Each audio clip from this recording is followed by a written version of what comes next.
L'intelligenza artificiale sta trasformando il mondo del lavoro, introducendo nuove opportunità per migliorare l'efficacia e l'efficienza nella gestione della salute e della sicurezza sul lavoro. Ma come può essere realmente applicata in questo settore? Quali strumenti sono disponibili oggi e quali sono i loro limiti? Il corso Intelligenza artificiale applicata alla salute e sicurezza sul lavoro, organizzato da Vega Formazione, risponde a queste domande.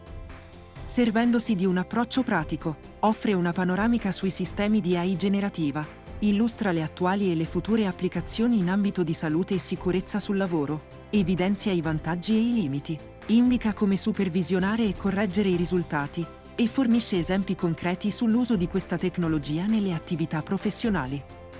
Il percorso formativo, della durata di 8 ore, è pensato per professionisti della sicurezza, come RSPP, ASPP, HSE Manager, formatori e consulenti, interessati a comprendere e implementare consapevolmente gli strumenti di intelligenza artificiale nel proprio lavoro.